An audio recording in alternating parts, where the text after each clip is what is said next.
Vuoi assaggiare una birra dove al suo interno scopri la specialità tipica friulana? Lumi Beer, il prodotto ricavato in 20 ettari di terreno coltivato orzodistico, biodiversità, performance ambientale.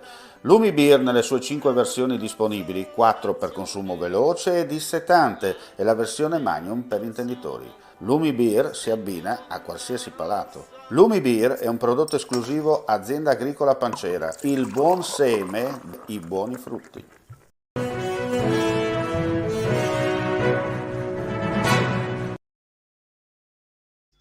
Cordiale saluto gentili amici e amiche, ben ritrovati a questo primo appuntamento live su friulitv.net. Apriamo subito con il discorso legato al Green Pass perché è importante accompagnare il paese, vedo una tensione che mi preoccupa, uno scontro fra bande. Lo ha detto il presidente della conferenza delle regioni, nonché governatore del Friuli Venezia Giulia Massimiliano Fedriga, intervenendo questa mattina alla trasmissione di Radio 1 Rai, Radio Anch'io. Per Fedriga non bisogna accusare nessuno e non bisogna mettere sulla graticola chi non vuole vaccinarsi, ma occorre spiegare. Secondo il presidente, comunque, le notizie false stanno devastando il paese. Per quanto riguarda il Green Pass, vi ricordiamo che all'interno del nostro sito www.friulitv.net, oltre all'intervento del presidente del Consiglio Mario Draghi, trovate anche tutte le delucidazioni in merito. Cosa bisogna fare in questi casi. E adesso parliamo di cronaca, ci trasferiamo a Pordenone per dire che nella tarda serata di ieri, proveniente da Londra, è giunto all'aeroporto di Roma Fiumicino un latitante di nazionalità albanese, condannato a 17 anni e 10 mesi di carcere per tentato omicidio. L'uomo è stato localizzato nel Regno Unito, dove si era rifugiato, dagli agenti della mobile della questura di Pordenone, seguendo e ricostruendo i contatti di alcuni congiunti con il ricercato. Imputato per tentato omicidio e rissa, era stato condannato in via definitiva a 17 anni, 10 mesi e 6 giorni.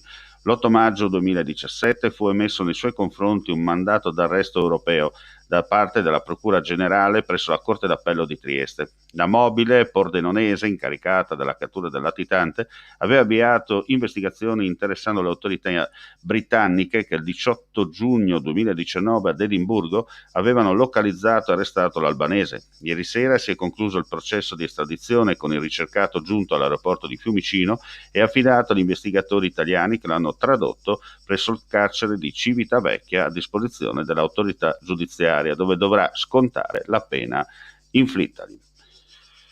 Andiamo a Trieste. Gli agenti del commissariato Polo San Sabba di Trieste hanno deferito in stato di libertà alla locale Procura della Repubblica per porto abusivo d'armi 2 triestini, rispettivamente di 37 e 35 anni. Sono stati trovati durante il controllo in possesso di diverse armi da taglio e non solo. Tra queste anche un coltello a lama pieghevole e di un tirapugni con lama a punta di freccia. Ci spostiamo a Monfalcone.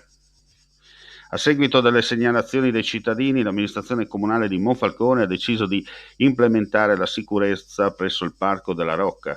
In tutta l'area carsica che forma il parco, che precede la salita alla Rocca di Monfalcone, verranno aumentati i controlli da parte delle forze dell'ordine per evitare assembramenti e situazioni che potrebbero essere di disagio per i cittadini.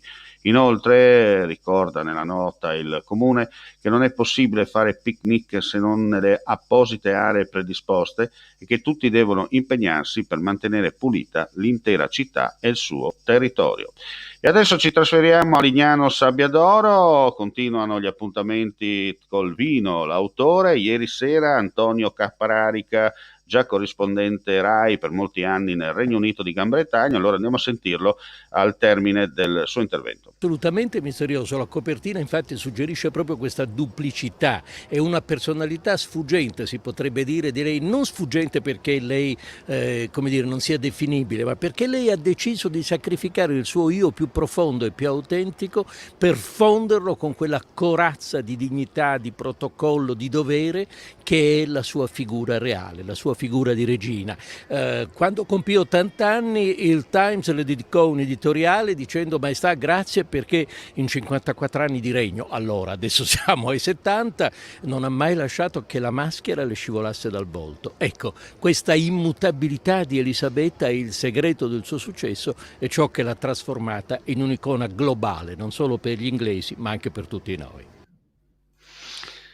Confermo le parole di Antonio Caprarica, che nel suo ultimo libro, insomma, ha descritto i 70 anni di Queen Elizabeth, la regina per eccellenza.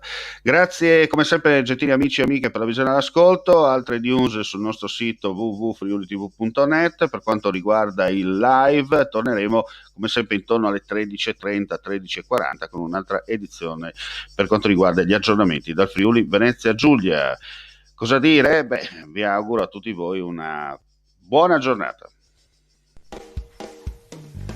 Ehi, dico a te, vuoi un apparecchio acustico a costo zero?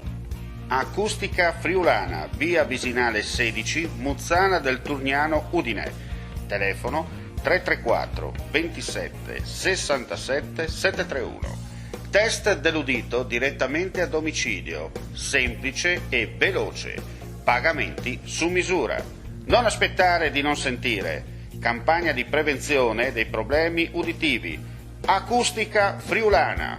Test dell'udito direttamente a domicilio, semplice e veloce. Un'occasione da non perdere.